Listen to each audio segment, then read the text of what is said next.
The screams of children echoed through the sterile corridors of the Tzenkethi outpost on Mars. Vincent Porter, a 35-year-old former Special Forces operative, pressed his back against the cold metal wall, his heart pounding.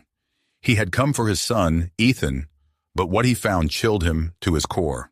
Human children, thousands of them, were being processed as livestock for alien pets. Vincent's mind raced back to the moment he discovered Ethan's empty bed. The year was 2147, and Earth had been oblivious to the Tzenkethi Galactic Empire's covert operations. These technologically advanced aliens had been abducting children right under humanity's nose. With a deep breath, Vincent steeled himself and moved. His military training kicked in as he navigated the alien facility. Sweat beaded on his forehead as he searched for Ethan among the terrified faces of captive children. The stench of fear permeated the air, mixed with the clinical smell of alien technology. Then he saw him. Ethan, his 7-year-old son, huddled in a corner with vacant eyes. Vincent's throat tightened as he approached, careful not to startle the boy. "Ethan," he whispered, "it's Dad. I'm here to take you home." Ethan's eyes widened with recognition, and Vincent scooped him up, holding him close. But as they made their escape, Vincent couldn't shake the weight of what he'd witnessed. Thousands of other children remained captive, destined for a fate too horrific to contemplate. Once safely back on Earth, Vincent wasted no time. He alerted the authorities, presenting irrefutable evidence of the Tzenkethi's crimes. The news spread like wildfire, igniting a global crisis. Governments worldwide scrambled to respond, and the United Nations convened an emergency session. The decision was unanimous. Earth declared war on the Tzenkethi Empire.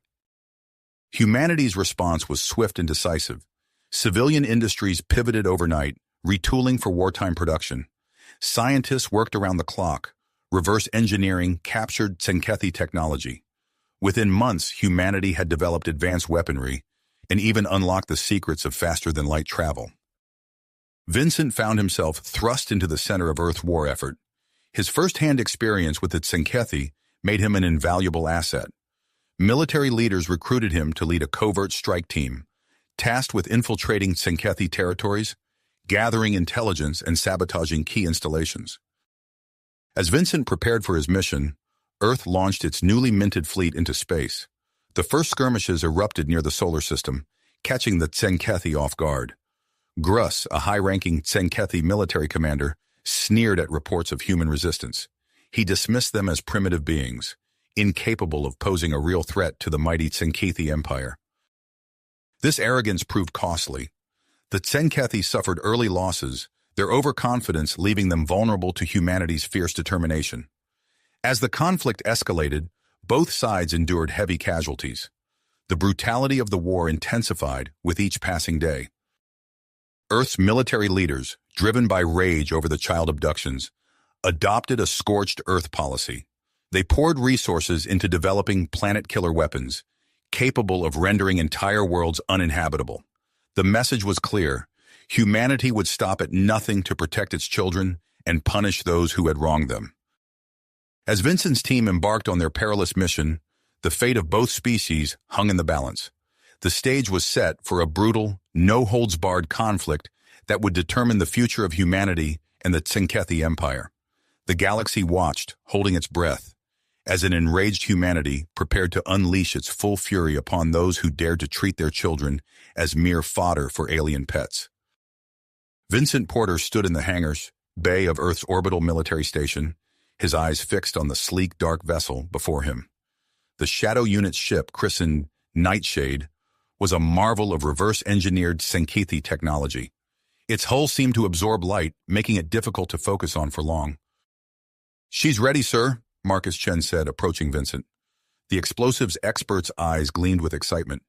"Cloaking systems are online and functioning at 100% efficiency." Vincent nodded, his mind already racing through the mission parameters. "Gather the team. We leave in 30. As Marcus hurried off, Vincent felt a hand on his shoulder. He turned to see Admiral Jonathan Hayes, his face grim but determined. "Vincent, I don't need to tell you how crucial this mission is," Hayes said, his voice low. "What you find on Proxima Centauri B could change the course of this war. "We won't let you down, sir," Vincent replied, his teeth clenched. 30 minutes later, the Shadow unit was aboard the Nightshade, slipping silently out of Earth's orbit. Vincent sat in the cockpit, flanked by Aiden Novak at the communications console and Derek Hawkins at weapons control. "Engaging cloaking field," Aiden announced, his fingers dancing over the alien interface. The view outside shimmered and distorted before settling into a perfect reflection of the space around them. The journey to Proxima Centauri B was tense and silent. As they approached the planet, Derek's voice cut through the quiet. "Multiple Tsenkethi vessels detected in orbit. Looks like they've stepped up security since we got the intel." Vincent leaned forward, studying the sensor readouts. "Can we slip past them?" Aiden nodded. "The cloaking field is holding. They have no idea we're here." The Nightshade glided through the Tsenkethi defense net, descending into the planet's atmosphere. As they approached the coordinates of the research facility, Vincent's heart raced. What horrors would they find inside? Landing in a secluded area near the facility, the team disembarked, their suits adapting to the alien environment.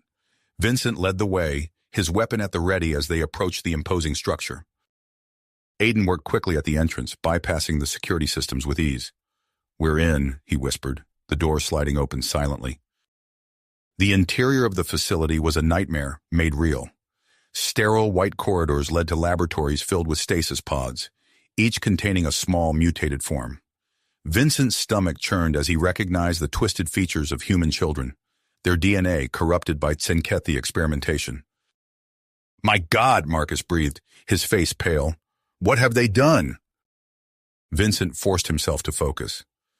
"Aiden, start downloading their research data. Marcus, plant the charges. Derek, keep watch." As his team moved to their tasks, Vincent examined the stasis pods more closely.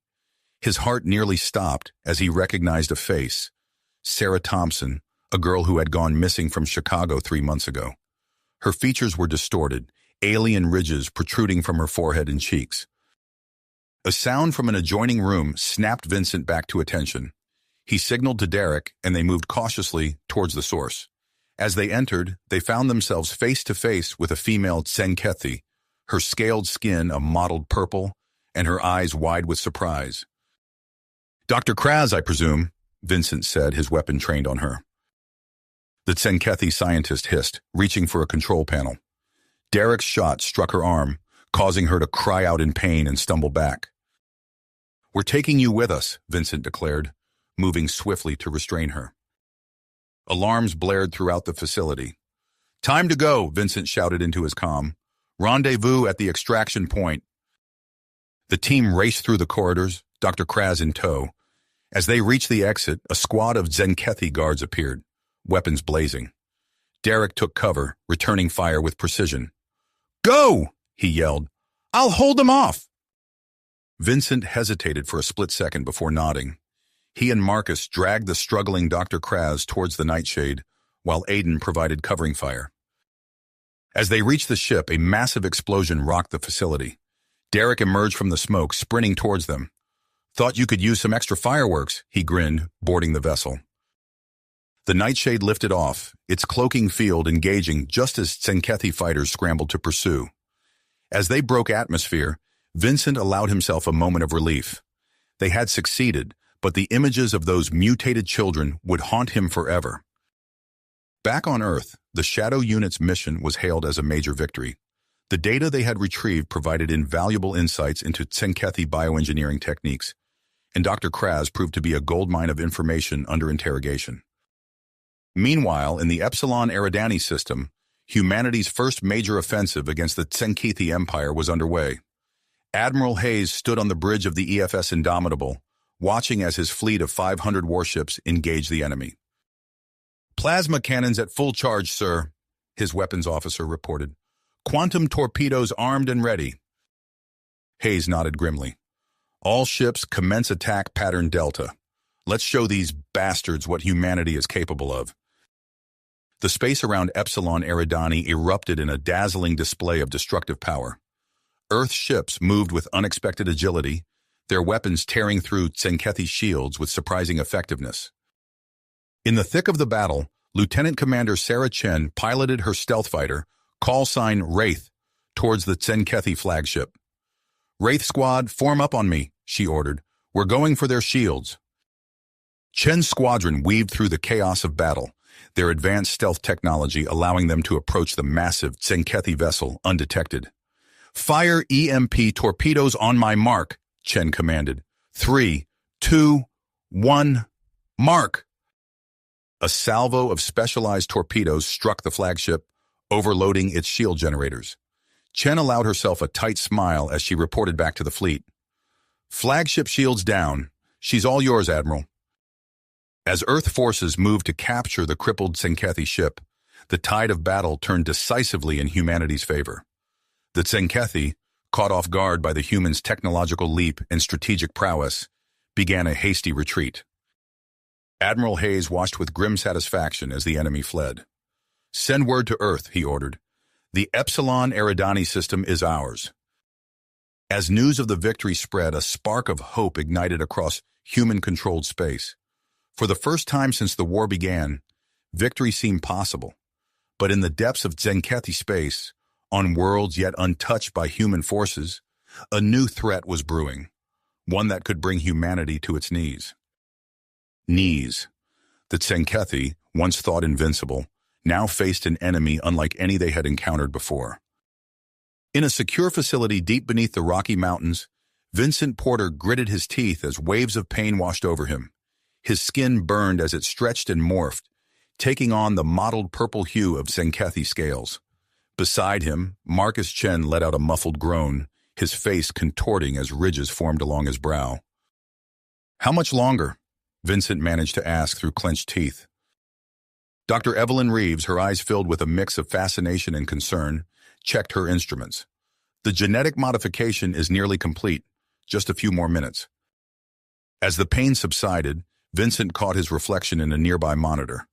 The face staring back at him was alien, unrecognizable. He touched his newly formed ridges, feeling a mix of revulsion and dedication. Remember, Dr. Reeves said, her voice soft but firm, your vocal cords have been altered as well. It will take some practice to speak like a Tsenkethi. Vincent nodded, then attempted to speak. A series of clicks and hisses emerged from his throat, startling him. Marcus let out a raspy laugh that sounded more like a cough. Well, Marcus said in the Tsenkethi language, his words halting but understandable, this should be interesting. As the team recovered from their post-ready transformations, they were briefed on their equipment. Aiden Novak demonstrated a device that looked like a simple Tsenkethi data pad, but concealed a powerful hacking tool. Derek Hawkins showed off a maintenance kit that doubled as an arsenal of compact, deadly weapons. Remember, General Marcus Blackwood said, his face grim as he addressed the team, this mission is critical. The intelligence you gather could turn the tide of this war. Vincent nodded, his new Tsenkethi features masking his human expressions. We won't fail, sir. As the Shadow Unit prepared for their perilous mission, Dr. Reeves made a breakthrough in her lab. She burst into General Blackwood's office, her eyes wide with excitement. General, I've found something, she said, breathless. The Tsenkethi, they have a weakness. Their immune systems can't handle Pseudomonas aeruginosa. Blackwood leaned forward, intrigued. The bacteria? How did you discover this? Dr. Kraz, Reeves explained. Her physiology revealed vulnerabilities we never expected. This bacteria, it's common on Earth, harmless to us, but to the Tsenkethi. The general's eyes narrowed as he considered the implications. A bioweapon, he said softly. Reeves nodded, her expression a mix of excitement and unease. Yes, it could be devastating to their population. As Blackwood absorbed this information, reports came in from the Procyon system. Admiral Hayes's voice crackled over the comm, filled with almost unchecked excitement. General, the shipyard is ours, Hayes reported. Lieutenant Commander Chen's stealth squadron was instrumental. We've dealt a significant blow to their production capabilities. Blackwood allowed himself a small smile. Excellent work, Admiral. Return to Earth as soon as possible. We have new developments to discuss. Millions of miles away on Tsenketh Prime, Vincent Porter and his team moved through the streets of Tsenkra. Their Tsenkethi disguises held up under scrutiny, allowing them to blend seamlessly with the alien populace. As they approached the central government complex, Vincent felt his heart race. He forced himself to remain calm, knowing that any sign of anxiety could give them away. "Remember," he subvocalized to his team through their hidden comms, "we're maintenance workers. Act bored, annoyed, like you'd rather be anywhere else." They passed through security checkpoints with ease, their forged credentials holding up under inspection. Once inside, they split up, each heading to their assigned areas to gather intelligence and plant surveillance devices. Vincent made his way to a restricted area, his maintenance kit concealing a powerful data siphon. As he pretended to work on a malfunctioning console, he inserted the device, watching as streams of encrypted data flowed into the hidden storage. Suddenly, a commotion down the hall caught his attention. His blood ran cold as he recognized the approaching figure, Gruss, the Tsenkethi military commander. Vincent kept his head down, focusing on his work as Gruss and his entourage passed. He felt the commander's eyes on him, studying him intently. For a moment, Vincent was certain they had been discovered. "You there," Gruss barked in the Tsenkethi language. "What are you doing?" Vincent turned, forcing himself to appear annoyed rather than terrified. "Fixing this console, sir," he replied, his Tsenkethi inflections perfect. "Someone needed to do it." Gruss narrowed his eyes, then nodded curtly. "Carry on," he said, moving past. As the commander disappeared down the hall, Vincent let out a silent breath of relief. He quickly finished his work and moved on, his mind racing with the close call. Later, as the team regrouped in a secluded maintenance tunnel, they shared their findings. "They're planning something big," Aiden reported, his voice a harsh whisper. "A massive assault on Earth, planet-killer weapons." Derek nodded grimly. "And that's not all. There's a facility on their moon, Nith. They're processing human children there on an industrial scale." Vincent felt a cold fury building inside him.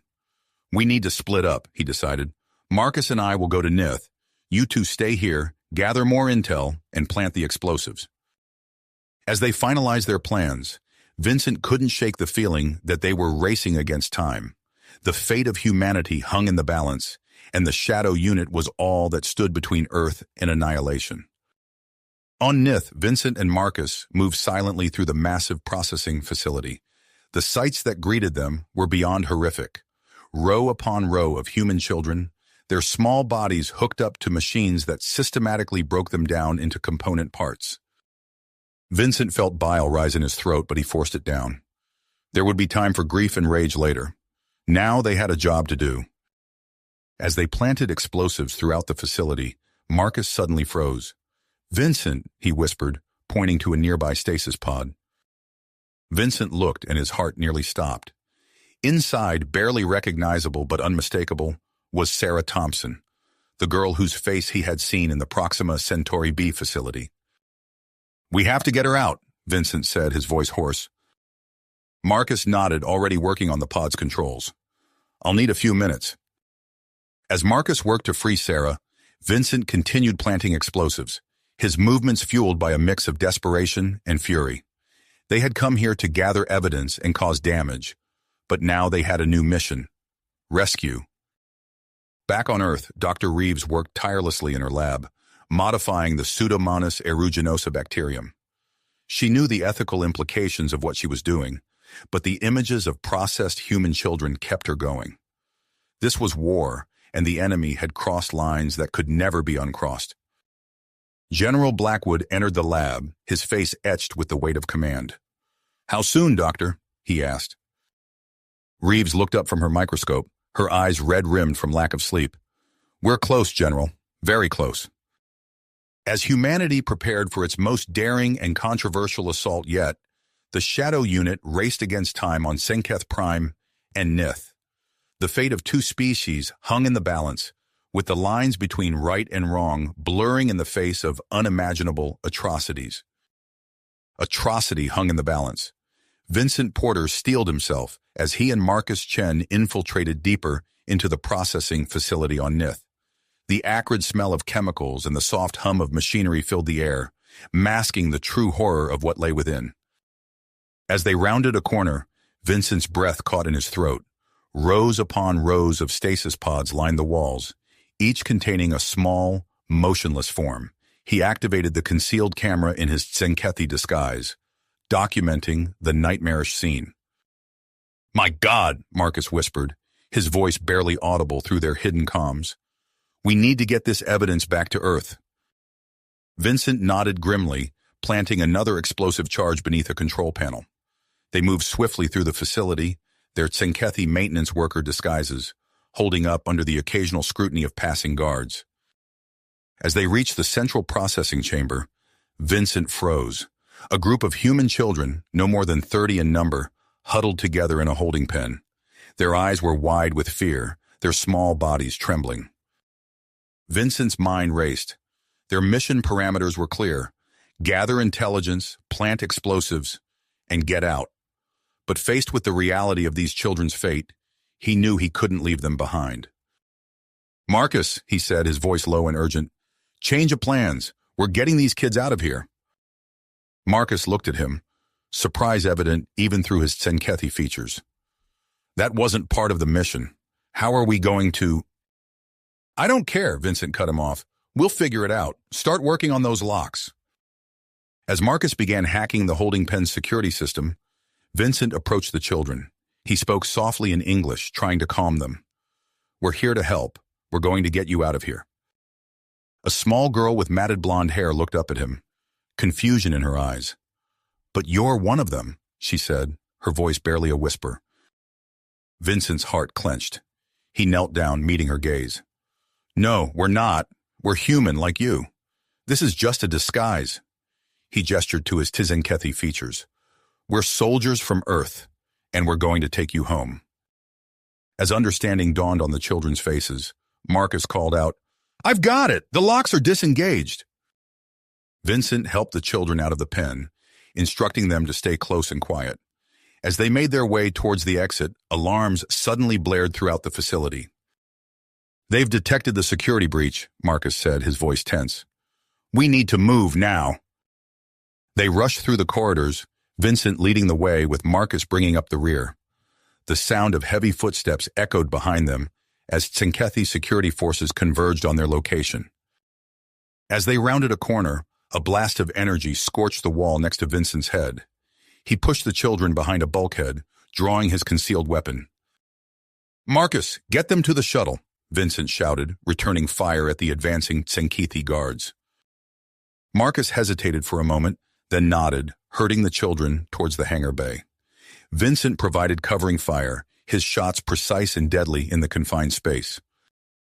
As he turned to follow, a searing pain tore through his side. Vincent stumbled, clutching at the wound.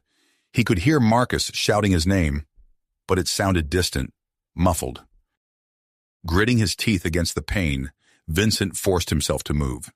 He staggered after the others, leaving a trail of purple Tsenkethi blood in his wake. In the hangar bay, Marcus had already started the shuttle's engines.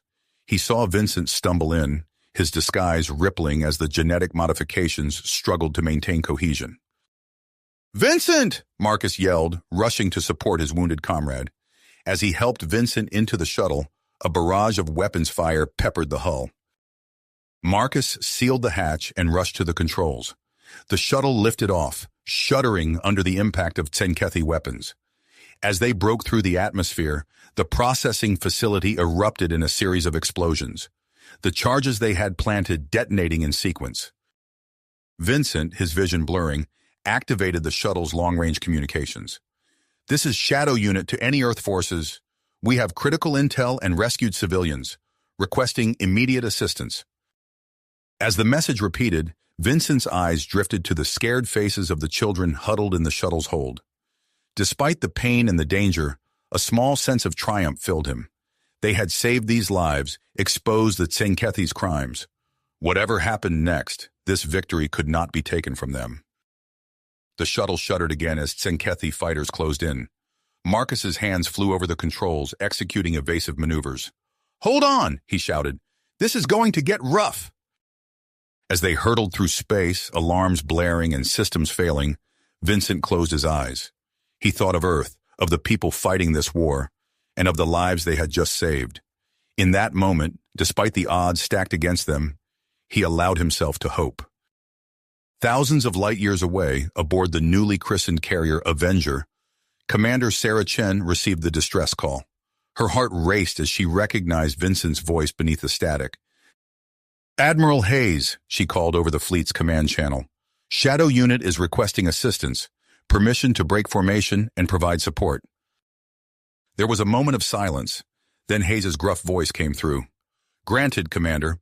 Take your carrier group and bring them home. We'll adjust our approach vector accordingly." Sarah nodded, a mix of tenacity and concern etched on her face. "Aye, sir." She turned to her bridge crew. "All hands, prepare for emergency jump. We've got people to save." As the Avenger and its escort ships broke away from the main fleet, Sarah gripped the arms of her command chair. She thought of the intel the Shadow Unit carried, of the rescued children, and of Vincent, the man she had trained with, fought alongside, and come to respect deeply. "Hold on, Vincent," she whispered. "We're coming." The carrier group vanished into the depths of space, racing against time to reach the Shadow Unit before it was too late. Behind them, Earth's massive fleet continued its advance towards Senketh Prime, where the fate of two civilizations would soon be decided. On Earth, in her sterile laboratory deep beneath the Rocky Mountains, Dr. Evelyn Reeves stared at her computer screen in dismay. The simulations for the Pseudomonas aeruginosa delivery system were failing, one after another. No, she muttered, her fingers flying over the keyboard as she input new parameters. "This has to work. We're out of time." General Blackwood entered the lab, his face grim. "Doctor, the fleet is approaching Senketh Prime. We need that bioweapon ready for deployment." Reeves looked up, dark circles under her eyes betraying her exhaustion. "We've hit a snag, General. The delivery system isn't dispersing the bacterium effectively in the simulated Senkethi atmosphere. If we deploy it like this, it could be completely ineffective." Blackwood's expression resolute. "How long do you need?" "I don't know," Reeves admitted, running a hand through her disheveled hair. "Hours, maybe days. But we don't have that kind of time, do we?" The general shook his head. "No, we don't. The Senkethi are preparing a massive counterattack. If we don't strike first, Earth could fall." Reeves turned back to her computer, tenacity etched on her face. "Then we'll have to find a solution faster. I'm not giving up, General. Too much is riding on this." As Reeves and her team raced against the clock, the fate of humanity hung in the balance. The pieces were in motion, converging on Senketh Prime for a battle that would reshape the galaxy. But with the Shadow Unit in peril, the bioweapon in jeopardy, and the Senkethi preparing their own devastating assault, the outcome was far from certain. In the void of space, Vincent Porter's shuttle limped on, carrying its precious cargo of rescued children and vital intelligence. Behind them, Senkethi fighters closed in, weapons primed. And somewhere in the vast darkness, Commander Sarah Chen and her carrier group pushed their engines to the limit, desperately trying to reach their comrades before it was too late. The stage was set for a confrontation that would test the limits of human purpose and ingenuity. As both sides prepared for the climactic battle, the future of two species trembled on the edge of a knife's edge. Admiral Hayes stood on the bridge of the UES Intrepid, his weathered face illuminated by the holographic display of the Senketh system. With a series of swift hand gestures, he manipulated the projection, dividing the fleet into three distinct groups. "Task Force Alpha will engage the orbital defenses directly," Hayes announced, his voice carrying the weight of command. "Captain Frost, take Beta and intercept that counterattack fleet. O'Connor, Gamma is yours. Get that bioweapon where it needs to go." As the fleet split apart, each group moving into position, Hayes turned his attention to the Intrepid's tactical officer. "Status on Commander Chen's carrier group?" "They've broken formation, sir, moving to intercept Shadow Unit's shuttle." Hayes nodded, his face hardened. "Let's hope they make it in time." Aboard the Avenger, Commander Sarah Chen gripped the arms of her command chair as the carrier and its escorts pushed their engines to the limit.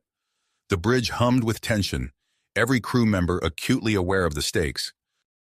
"Contact," the sensor officer called out. "Multiple Senkethi fighters closing on Shadow Unit's position." Chen leaned forward. Launch all fighters. Priority 1 is protecting that shuttle. As Earth fighters stream from the Avengers launch bays, the damaged shuttle carrying Vincent Porter and the rescued children came into view on the main screen. It limped through space, maneuvering erratically to avoid Tzenkethi weapons fire. "Open a channel," Chen ordered. The comm officer nodded and she spoke. "Shadow Unit, this is Commander Chen. Hold on, we're coming to you." The response came through garbled and broken. "Sustained heavy damage. Children on board. Hurry." Chen turned to her helmsman. "Get us in there, now!" The space around the shuttle erupted in chaos as Earth and Tzenkethi fighters engaged in a furious dogfight. The Avengers' point defense systems lit up, creating a protective screen of fire around the vulnerable craft. "Tractor beam online," an officer reported. "Initiating capture sequence." Chen watched, her heart pounding, as the shuttle was slowly drawn into the Avengers' main hangar bay. Only when the bay doors closed did she allow herself a moment of relief. "Medical teams to the hangar bay," she ordered, "and get us back to the main fleet. We've got a war to win." As the Avenger rejoined Task Force Alpha, the battle for Tzenketh Prime was already underway. The orbital defenses proved more formidable than anticipated, massive energy-draining fields reaching out to disable Earth ships that ventured too close. Admiral Hayes watched as 3 destroyers went dark, caught in the invisible net. "All ships fall back and regroup," he commanded. "We need a new approach." Captain Ethan Frost, leading Task Force Beta, found himself facing the full might of the Tzenkethi counterattack fleet near the orbit of Nith. The space around the moon became a maelstrom of weapons fire and exploding ships. Frost's mind raced, analyzing the battlefield. "Helm, plot a course that will use Nith's gravity to slingshot us around. Weapons, prepare for a full broadside as we come about." The maneuver caught the Tzenkethi off guard. Earth ships seemed to appear from impossible angles, their weapons finding weak points in the enemy formation. But the Tzenkethi adapted quickly, and soon the battle devolved into a brutal war of attrition. Meanwhile, on the dark side of Tzenketh Prime, Rear Admiral Liam O'Connor's Task Force Gamma approached under the cover of the planet's shadow. In the launch bay of his flagship, elite Special Forces operatives prepared to board stealth shuttles carrying the modified bioweapon. O'Connor addressed the pilots, his voice grave. "You all know the importance of this mission. The bioweapon must be deployed at the designated points in the atmosphere. The future of humanity depends on your success." As the shuttles launched, streaking towards the planet's surface, O'Connor turned to his communications officer. "Any word from our ground team?" The officer nodded. "We've received encrypted transmissions from Agents Novak and Hawkins. They're continuing to disrupt Tzenkethi infrastructure and defenses." On the surface of Tzenketh Prime, Aiden Novak and Derek Hawkins moved through the shadows of a massive power distribution center. They worked in silence, planting explosive charges at key structural points. As they cleared the facility, Novak activated his comm unit. "This is Shadow Unit, primary target neutralized, moving to secondary objective." The response came through, distorted but clear enough. "Understood, Shadow Unit. Bioweapon deployment is underway. Continue to provide ground support." Across the planet, chaos reigned as power outages, communications blackouts, and transportation failures crippled the Tzenkethi's ability to coordinate their defense. In the capital, Gruss barked orders to his subordinates, his composure cracking under the strain. "Get those systems back online," he roared. "And where is our counterattack fleet? They should have engaged the humans by now." An aide approached, visibly nervous. "Sir, we've lost contact with several key facilities, and there are reports of unidentified craft entering the atmosphere." Gruss's eyes narrowed. "So, they've managed to break through. Initiate evacuation, Protocol Omega. Get the Council to the bunker." As Tzenkethi officials scrambled to reach the secret underground facility, Gruss remained in the command center, determined to oversee the defense personally. Aboard the Avenger, Vincent Porter struggled to sit up in the medical bay, wincing as pain shot through his side. Commander Chen stood nearby, concern etched on her face. "You need to rest," she insisted. "You've been through hell." Vincent shook his head. "There's no time. I know the layout of their facilities, their security protocols. I need to be on that strike team. Chen hesitated, then nodded reluctantly. Fine, but you're under my direct command. No heroics. As they prepared to board the assault shuttle, reports flooded in from across the battlefront. Task Force Alpha had regrouped and was now probing the orbital defenses for weaknesses. Beta continued to hold the line against the Tzenkethi fleet, though casualties were mounting on both sides. And Gamma's stealth shuttles had begun their treacherous descent through Tzenketh Prime's atmosphere. The final phase of Operation Nemesis had begun. As Vincent checked his gear one last time, he caught Chen's eye. No words were needed.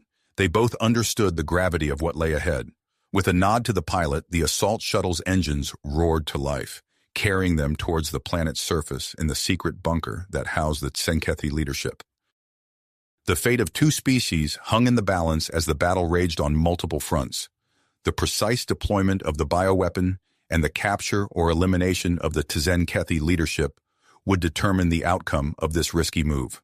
As the assault shuttle plunged into Tzenketh Prime's turbulent atmosphere, Vincent gripped his weapon tightly, ready to face whatever challenges awaited them on the surface. Turbulent atmosphere. Vincent gripped his weapon tightly, ready to face whatever challenges awaited them on the surface. The shuttle bucked and shuddered as it plunged through layers of thick clouds. Alarms blared, warning of incoming fire from Tzenkethi defense systems. Major Jackson Hawk, the seasoned Special Forces commander leading the strike team, called out orders over the din. Evasive maneuvers. Johnson, get us through their grid. The pilot's hands flew over the controls, the shuttle jerking left and right as energy beams lanced past. Vincent braced himself against the bulkhead, his mind racing. They had one shot at this, and failure wasn't an option. A deafening explosion rocked the shuttle. Warning lights flashed red across the cabin. "We're hit!" Johnson shouted. "Landing thrusters damaged!" Hawk's face was grim. "Can you get us down?" "Barely," Johnson replied, wrestling with the controls. "Brace for impact." The shuttle careened towards the surface, trailing smoke and debris. Vincent closed his eyes, his stomach lurching as they plummeted. With a bone-jarring crash, the craft slammed into the ground, skidding across rocky terrain before coming to a violent stop. For a moment, silence reigned. Then Hawk's voice cut through the haze. "Status report. Everyone still breathing?" Groans and affirmatives sounded throughout the cabin. Vincent shook his head, clearing the fog. As his vision focused, he realized they'd crash-landed in the middle of a Tzenkethi military complex. Alarms were already blaring, and the sounds of approaching vehicles filled the air. "We're way off course," Hawk growled, checking a handheld map. Several clicks from the insertion point. "Chen, status on the bioweapon deployment?" Commander Sarah Chen's voice crackled over the comm. "Gamma reports successful dispersal across major population centers. We're already getting reports of widespread illness among the Tzenkethi." "Copy that," Hawk replied. "We're going to need some help down here. Our landing didn't exactly go unnoticed." As if to emphasize his point, the first volley of Tzenkethi weapons fire peppered the downed shuttle. Vincent grabbed his rifle, muscle memory from his time with the Shadow unit kicking in. "Move, move, move!" Hawk shouted. The strike team poured out of the shuttle, immediately engaging the approaching Tzenkethi forces. Vincent found himself back-to-back with Sergeant Maria Vasquez, one of the team's heavy weapons specialists. They ducked behind a low wall, energy beams sizzling overhead. "Just like old times, eh, Porter?" Vasquez grinned, hefting her pulse cannon. Vincent managed a tight smile. "Let's hope we fare better than last time." As they returned fire, Vincent's mind raced. They needed to get to that bunker, and fast. His eyes scanned the complex, noting the layout and security measures. Then he spotted it, a hangar bay housing several Tzenkethi assault vehicles. "Major," he called out, "I've got an idea." Hawk slid into cover beside them, his armor scorched from a near miss. "I'm all ears, Porter." Vincent quickly outlined his plan. Hawk nodded, a predatory grin spreading across his face. "All right, team. New objective. We're commandeering those vehicles." The next few minutes were a blur of intense combat. Vincent's knowledge of Tzenkethi technology proved invaluable as he directed the team towards weaknesses in their defenses. They fought their way across the complex, leaving a trail of destruction in their wake. Reaching the hangar, Vincent quickly bypassed the security locks. The team piled into two sleek insectoid vehicles, their organic design a stark contrast to human technology. "How do we drive these things?" Corporal Lee asked, staring at the unfamiliar controls. Vincent slid into the pilot's seat. "Like this," he said, placing his hands on two pulsating orbs. The vehicle hummed to life, its systems interfacing directly with his nervous system. It was an unsettling sensation, but one he'd experienced before. With a thought, Vincent sent the vehicle surging forward. The hangar doors exploded outward as they burst through, the second vehicle close behind.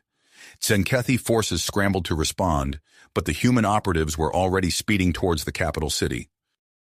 As they raced across the alien landscape, Commander Chen's voice came through their comms again. "Strike team, be advised. We've breached the orbital defenses, but the Tzenkethi have activated a planetary shield. We're about to lose contact." Hawk cursed. "Understood, Commander. We'll find a way to bring it down from our end." The communication cut out as they entered the shield's perimeter. Vincent pressed the vehicle harder, weaving through the outskirts of the capital. In the distance, they could see the imposing structure of the government complex where the bunker was hidden. Suddenly, their comms crackled to life again. This time, it was Aiden Novak's voice. "Strike team, this is Shadow Unit. We've intercepted Tzenkethi communications. Gruss is personally overseeing the bunker's defense." Vincent felt a chill run down his spine. Gruss, the Tzenkethi commander he'd encountered during his captivity. The alien's cold, calculating eyes flashed in his memory. "Copy that, Shadow Unit," Hawk replied. "Any other intel?" "Yeah, and you're not going to like it," Novak continued. "We're seeing signs that some Tzenkethi, including Gruss, are immune to the bioweapon. They must have developed countermeasures." The implications hit Vincent like a physical blow. If the Tzenkethi had a way to neutralize their trump card, the entire operation could be in jeopardy. He opened a secure channel to the fleet. "Dr. Reeves, are you receiving this?" The scientist's voice came through, strained but clear. "I am, Mr. Porter. This is unexpected. I'll need to analyze their countermeasures to find a way around them. But that will take time." Time they didn't have. As they approached the government complex, the full might of the Tzenkethi's desperate defense became apparent. Energy barriers sprang to life, and waves of soldiers poured out to meet them. Vincent steered the vehicle through the chaos, his mind racing. They had to complete their mission, but now Earth itself was in danger. The weight of their choices pressed down on him as they prepared to breach the outer perimeter of the bunker. As energy beams lanced around them and explosions rocked the ground, Vincent knew they were about to face their greatest test yet. The fate of two species hung in the balance, and the next few hours would determine the course of galactic history. With a final burst of speed, they crashed through the perimeter defenses. Ahead loomed the entrance to the bunker, and somewhere within, Gruss and the Tzenkethi leadership waited. Vincent took a deep breath, steeling himself for what was to come. The real battle was just beginning. It's beginning. Vincent took a deep breath, eyeing the imposing bunker entrance. He turned to Major Hawk, his voice low but urgent. "We need to split up. I'll take a small team inside while you disable the shield generator." Hawk nodded, his expression grim. "Agreed. We'll create a diversion to cover your entry." Vincent quickly assembled his infiltration team. Sergeant Vasquez, Corporal Lee, and two other seasoned operatives. As Hawk's larger force engaged the Tzenkethi defenders head-on, Vincent's group slipped through a maintenance hatch, using a combination of human ingenuity and captured Tzenkethi tech to bypass the security systems. The interior of the bunker was a maze of twisting corridors and sealed chambers. Vincent led the way, his enhanced senses on high alert. They encountered pockets of resistance, Tzenkethi guards who fought with increasing desperation. Many showed signs of the bioweapon's effects, labored breathing, weakened movements. But others seemed unaffected, confirming Vincent's fears about their immunity. As they pushed deeper into the facility, the resistance stiffened. In a vast atrium, they found themselves pinned down by a squad of elite Tzenkethi soldiers. Energy beams sizzled past, leaving scorch marks on the ornate walls. "Vasquez suppressing fire," Vincent called out. "Lee, circle left and flank them." The team moved with practiced precision, their human adaptability giving them an edge over the more rigid Tsenkethi tactics. Vincent vaulted over a low barrier, closing the distance rapidly. He engaged two Tsenkethi in hand-to-hand combat, his augmented reflexes allowing him to dodge their strikes and land crushing blows of his own. Outside, Major Hawk's team fought their way towards the shield generator complex. They faced fierce opposition led by a towering Tsenkethi officer named Krell. Hawk's voice crackled over the comm as he directed his forces. "Alpha team, push up the left flank. Beta, lay down covering fire." The air was thick with energy discharges and the acrid smell of burning equipment. Hawk watched in anguish as two of his soldiers fell to Tsenkethi fire, but slowly, inexorably, they gained ground. In orbit, Admiral Hayes received a priority transmission from Hawk's team. "Sir, we're detecting fluctuations in the planetary shield." Hayes' eyes narrowed. "Concentrate all fire on those weak points. Coordinate with the ground team. Let's bring that shield down." The space above Tsenketh Prime lit up with a renewed barrage from the Earth fleet. On the surface, Hawk's team made their final push into the shield generator complex. Krell roared defiance as he led a last-ditch counterattack, but Hawk's superior tactics prevailed. With a thunderous explosion, the shield generator went offline. The sudden collapse of the planetary shield sent a ripple of hope through the Earth forces. Hayes wasted no time in transmitting a warning to Earth about the incoming Tsenkethi fleet. Light years away, newly promoted Admiral Sarah Chen received the message and sprang into action. "Prepare all home defense units," she ordered. "I want our lunar bases fully operational within the hour. We'll use the moon's gravity well to our advantage." Back in the Tsenkethi system, Captain Frost's detachment made a startling discovery. Hidden in the system's outer reaches, they found a massive space station teeming with Tsenkethi reinforcements. "My God," Frost breathed, taking in the scale of the threat. He keyed his comm. "All ships, this is your captain. That station could turn the tide of this entire war. Prepare for immediate assault. We end this here and now."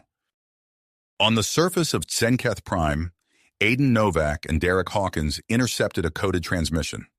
Novak's eyes widened as he decrypted the message. "Derek, we've got a location on Dr. Kraz, the scientist behind the hybrid experiments." Hawkins nodded grimly. "We can't pass this up. Her knowledge could be crucial." Without hesitation, they abandoned their current mission and set off to capture the Tsenkethi scientist. Deep within the leadership bunker, Vincent's team finally breached the central chamber. They burst in to find Gruss and the remaining Tsenkethi leaders huddled around a holographic display, frantically coordinating their forces.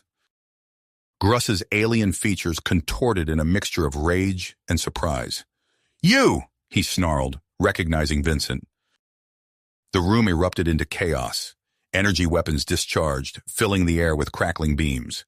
Vincent's team took cover behind ornate pillars, returning fire, but Gruss charged straight for Vincent, his powerful frame moving with surprising speed. Vincent met the Tsenkethi leader head-on. They grappled fiercely, each seeking to gain the upper hand. Gruss's strength was formidable, but Vincent's augmented physiology and combat training allowed him to match the alien blow for blow. As they fought, Dr. Reeves' voice came through Vincent's comm, barely audible over the din of battle. "We've done it! A new strain targeting their genetic modifications. It's ready for deployment." Vincent felt a surge of hope, but he couldn't afford to lose focus. Gruss landed a crushing blow to his ribs, driving the air from his lungs. Vincent stumbled back, gasping.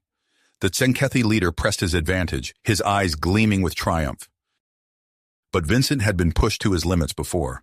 He drew on reserves of strength he didn't know he possessed. With a roar of defiance, he launched a devastating counterattack. His fist became a blur, striking with precision and power. Gruss faltered, then fell. Around them, the tide of battle had turned. Vincent's team had subdued the other Tsenkethi leaders.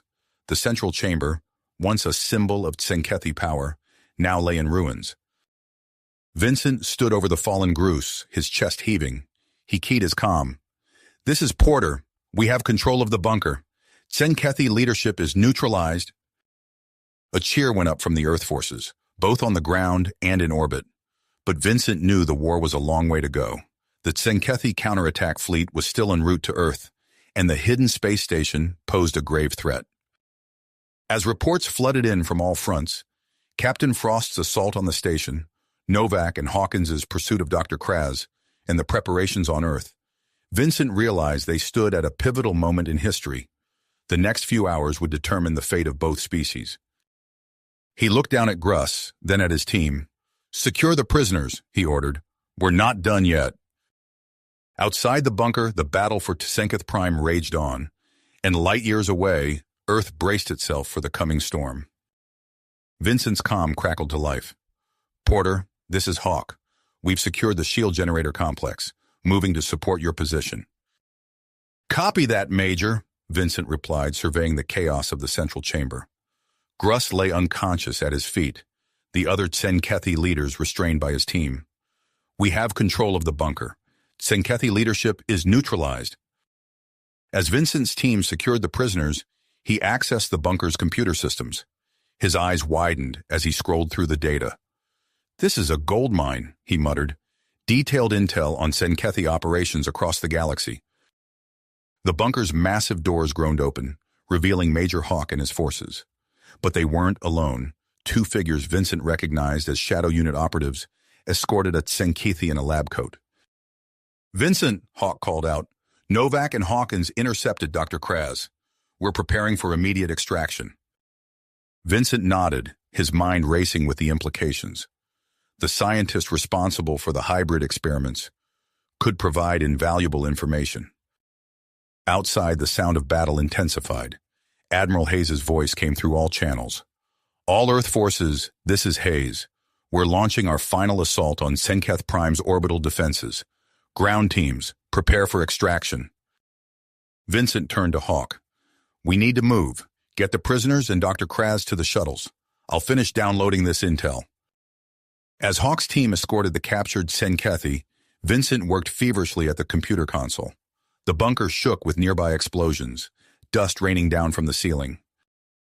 In orbit, the space around Tsenketh Prime became a kaleidoscope of energy weapons and explosions. Earth ships executed intricate maneuvers, their tactics honed by months of brutal warfare. Tsenkethi vessels, caught off guard by the sudden collapse of their planetary shield, struggled to regroup. Admiral Hayes stood on the bridge of his flagship, coordinating the assault. "Target those destroyer squadrons," he ordered. "Don't let them reform their battle lines." A junior officer approached with urgent news. "Admiral, Captain Frost reports they've engaged a hidden Tsenkethi space station in the outer system." Hayes' eyes narrowed.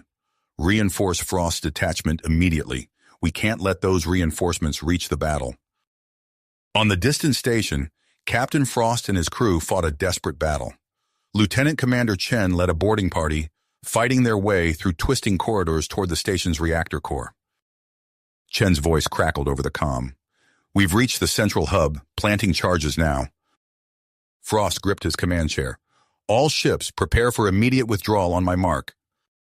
Moments later, the station erupted in a blinding explosion. Frost allowed himself a grim smile as his ships retreated to safety. The Tsenkethi reinforcements would never arrive. Back on Tsenketh Prime, Vincent emerged from the bunker to find a scene of organized chaos. Earth shuttles descended through the turbulent atmosphere, dodging sporadic fire from the few remaining Tsenkethi emplacements. He boarded a shuttle with Hawk, Dr. Kraz, and the captured Tsenkethi leaders. As they lifted off, Vincent caught a final glimpse of the alien world that had been the center of so much conflict. In orbit, Admiral Hayes received the signal he'd been waiting for. "All ground forces extracted. Commence final bombardment." Earth ships unleashed a devastating barrage on key Tsenkethi military installations. The planet's surface erupted with explosions, marking the end of Tsenkethi dominance. But even as Tsenketh Prime fell, another battle was unfolding light years away. Earth's moon hung silent in space, concealing Admiral Sarah Chen's defense fleet. As the Tsenkethi attack force approached, Chen sprung her trap. "All ships, execute Operation Artemis," Chen commanded. Earth vessels surged out from behind the moon, catching the Tzenkethi completely by surprise. Chen's innovative tactics, using the moon's gravity to slingshot her ships into optimal firing positions, threw the enemy into disarray. The space around Earth became a maelstrom of energy weapons and missiles. Tzenkethi ships, their crews exhausted from the long journey and caught off guard by the ambush, fought desperately against Chen's well-prepared forces. In the heat of battle, Dr. Reeves's voice came through on a priority channel. "This is Reeves. The modified bioweapon strain is ready for deployment. Awaiting your command, Admiral." Chen didn't hesitate. "Deploy immediately.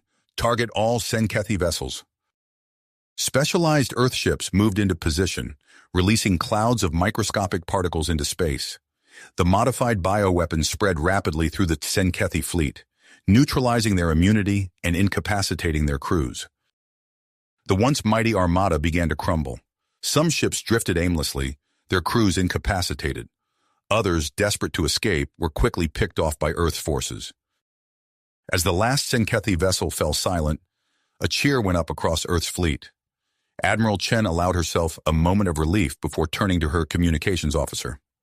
"Send word to Hayes. Earth is secure. The Tzenkethi threat has been neutralized." The news spread rapidly across human-controlled space. On countless worlds, in underground bunkers and hidden resistance camps, humans and their allies celebrated the end of Tzenkethi tyranny.